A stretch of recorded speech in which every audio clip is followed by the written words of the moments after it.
DJ Holy Vogue. Yo! You're locked into Point 5 Creative Studios, where Africa's stories aren't just told, they're produced. News, politics, entertainment, films that move the continent. We bring the truth, the fire, the creativity. Your world, powered by African storytelling. Point 5 Creative Studios. Point 5 Creative Studios. Point 5 Creative Studios. Point 5 Creative Studios. Point 5 Creative Studios.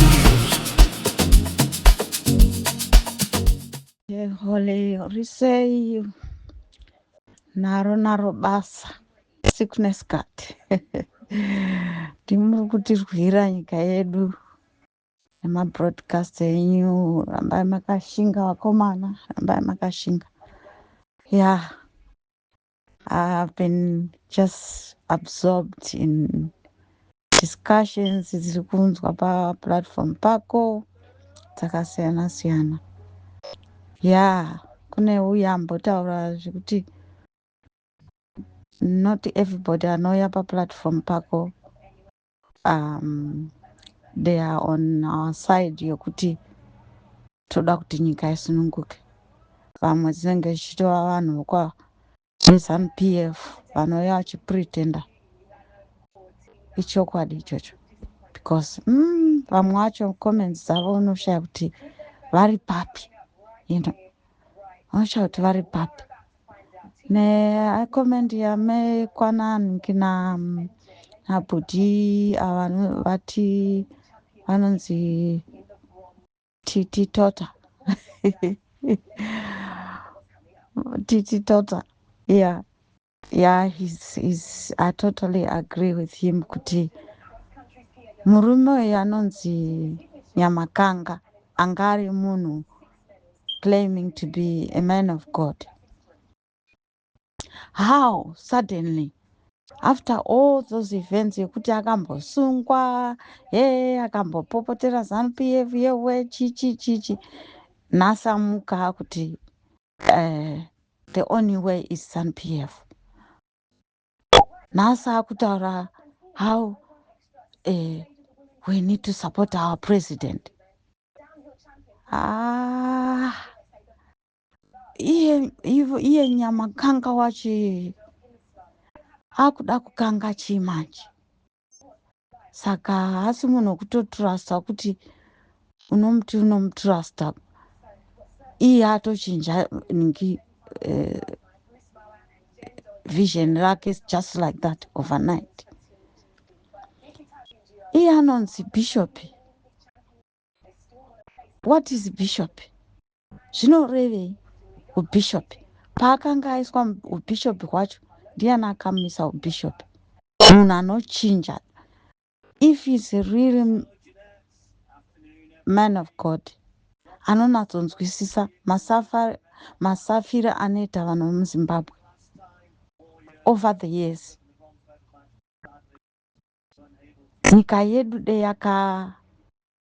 yakafuma minerals akawanda zvakawandisa, including so many things.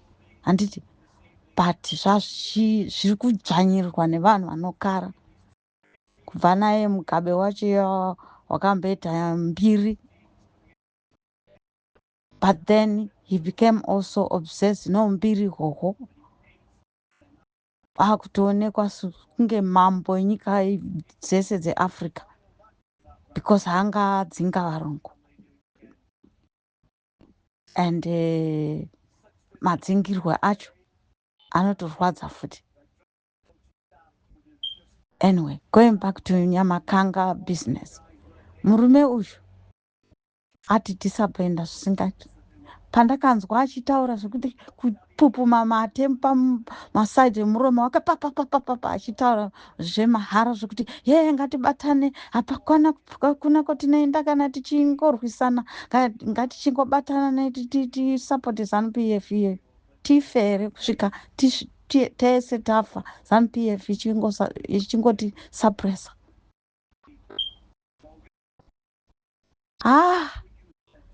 Tachema tiri vana veZimbabwe, tachema zvinorwadza. Nyika yedu yakafuma, tiri kudzvanyirirwa nevedu vasvipa vedu vari kunzi vakadzinga varungu. Varungu muchitidzvanyira, tiri kudzvanyirwa nevedu vanhu vasvipa ivavo, tiri kudzvanyirwa navo zvakatonyanya. At least murungu wakadzvanya but anga achimeka sure kuti country is stable. Mabasa anga ariko, maindastry vakavhura zvese zviya zviri munyika dzedu, maindastry anga akavakwa nevarungu, maideas ese iwayo, mahospitals ese, maschools ese, mamission schools ese, vanga vari varungu.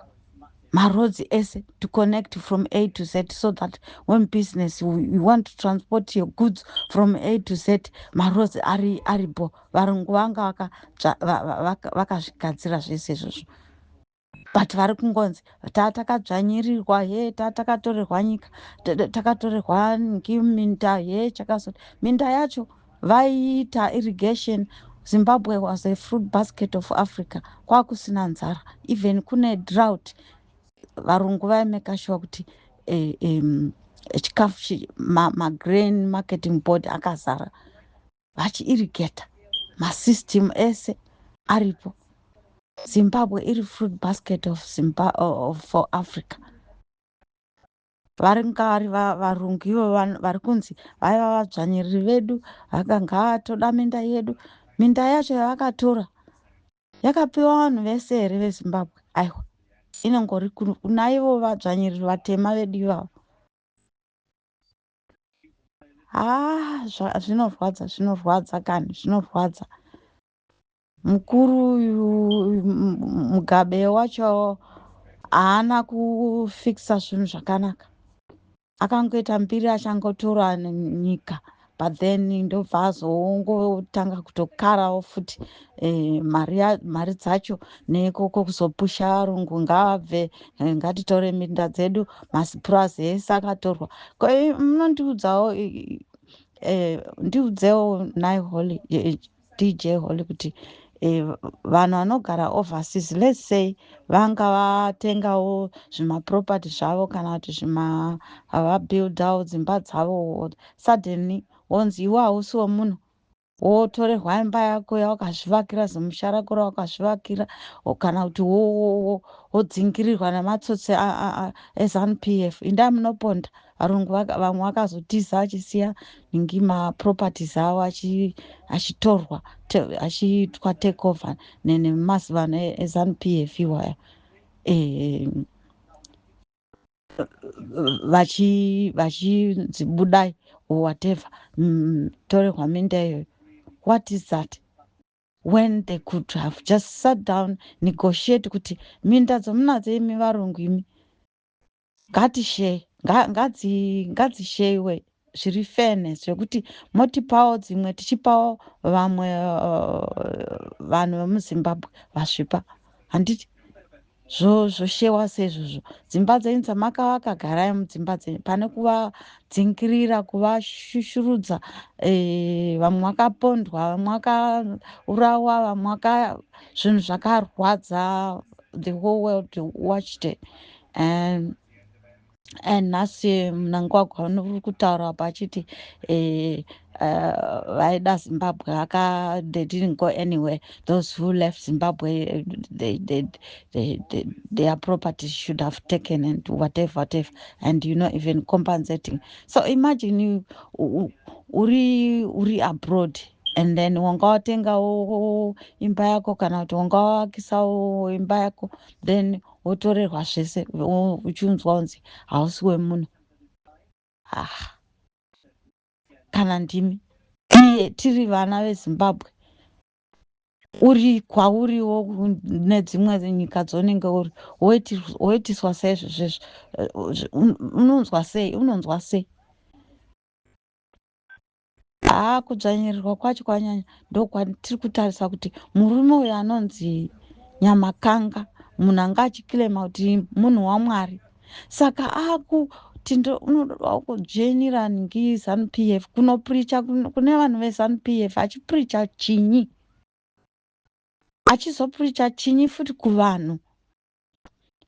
Saka iye achiudzwa kuti anoshandiswa because he call him a man of God. Vachamushandisa kuti iwewo as a man of God kana kwava nemaelection gore richaitwa maelection racho ndiwe unenge muchechi mako uchinoparidza uchiencourage vanhu kuti vajoine vavhotere ZANU-PF. Is that what he went to join ZANU-PF for? For me, I totally agree with Mr. Titi Toka. Vati disappointed, Baba. Vati disappointed. He's a pretender. He's pretending to be a man of God who has been on stage, on all these platforms, forgetting about preaching the word of God. He claimed to be a bishop. Whoever gave him that title, bishop, is bullshit, because he's not a man of God at all. Unopupuma mafura achitaura zvinhu zvisina nebasa pamastage apa. He chakati chacha, he tinoda chedu tibatane, hapana zvaari kutaura zvekuti kubatana. Ati disappointa zvisingamboiti. Murume uyu anonzi Nyamakanga, zvaari kuda unokanga kuZANU-PF kwacho ikoko. Nemarabhishi ese ari kuitika. Kungomuka munhu akutotsvaga because haakufunga zvemari. Hakufunga zvemari nezvimota zviri kupiwa vanhu izvozvi, mari dzavari kudisguise, dzavari kuba, havachazivi kuti voitei nadzo. They using it to buy mazika. Ndo haakudawo mazika iwawo. Same as vana Japuresa, unotora ningi munhu une mari already, unoaccepta ningi mamota nemari from ZANU-PF people, Chivayona na Mnangagwa, because they want to use him to lure people. Nguva dzemavhoti achishandisa music yake dzake imbira. I used to have high respect of him. Now I pray kuti akaita ningiwa yake events, I hope nobody goes, because vanhu vakaita sevava vakati disappoint, vanokara mari zvisina nemusoro, zvisina kana nemusoro. Very disappointing na Makanga iyoyo. Ngasatombozvidana kuti ndi bishop. Haasi bishop. Bishop, what is even meant bishop? Who gave him that title of bishop? What is a bishop? Munhu anobehave like a prostitute. Huh? 1 minute you here, another minute you there, another minute you... Chii chaari kutaura pamaplatform ipapa, kupupuma mafuro enhema. Very, very disappointed na baba vanonzi zvinoshatirisa DJ, zvinoshatirisa. Ndini mwana weZimbabwe. Zvinodhakisa zvinhu zviri kuita vanhu. Nezviri kuitika izvo zvekuti vanhu vanongourawa, vanhu vanongodisappear. We had enough. Enough. Honestly, we had enough. But I just want ndiri mwana weZimbabwe. Ndozita rangu. Mwana weZimbabwe. Ndinoda nyika yangu Zimbabwe. Tichiona vanhu vakaita sana Makanga vari kutomhanyira kuenda kunojoina ZANU-PF. That means they're encouraging this nonsense thing iri kutaurwa iyoyo kunzi Mnangagwa unoda kuita inonzi chi zveumambo hweZimbabwe, whatever. That would be the end. Saka Mnangagwa is hanging on to power and whiling up time, achironga zvekuti aite mambo wemuZimbabwe. Huh? Just like brother unonzane vanogara vachitaura pastage yako, vanonzani totokanganwa zita rawo unonzaniko kutaurisa. Anyway, I'm diverting. My point here was to say ndiri kusapota bhuti vanonzi Titi Toka nenyaya yamubhishop uyu Makanga uyu kuti tadisappointirwa zvakanyanyisa. Tadisappointika zvakanyanya. Ndikozo round up ndichiti Mr. Gesa, yes, he was a ZANU-PF man over the years. However, he raised up when he realized Zimbabwe is getting worse and worse and worse with all these looters, all these corrupt people. If he was corrupt himself with the ZANU-PF, fine, but at one point he woke up and decided zvanyanya ndokubva azofumura zvese zvaakafumura. Tinotenda nezvese zvakaita. Also, we shouldn't forget kuti munhu akafaitira nyika yedu yeZimbabwe. Paakaenda kuhondo, paanga ari kuhondo, paanga ari kumilitary, anga kanofaitira Zimbabwe. Ngazvisakanganikwa izvozvo. Saka murume uyu unofana kuvigwa paHeroes Acre. If it's not Heroes Acre, it still don't matter. Wherever he get buried, he's our hero already. Akanorwira Zimbabwe. Akamboshanda hake naye ZANU-PF yacho iyoyo. Akambodyawo neZANU-PF yacho iyoyo. But one, akarwira Zimbabwe in the beginning when he was a young man. At old age, he raised up, exposing how nyika yedu kuti yaparadzwa nevanhu vashoma vasingadi kuti nyika yedu inge inobatsira munhu wese. He exposed a lot of things that we didn't know. We all opened our eyes. Since then, people now beginning to understand a lot of things neuhori hunoitwa munyika yedu. Saka Mr. Gesa is our hero. Whether they want to bury him at Heroes Acre or at his home or wherever his wish, where he told his family where he want to get buried, it doesn't matter. He's a hero wherever he will be buried. He's our hero. He's my hero, no matter what.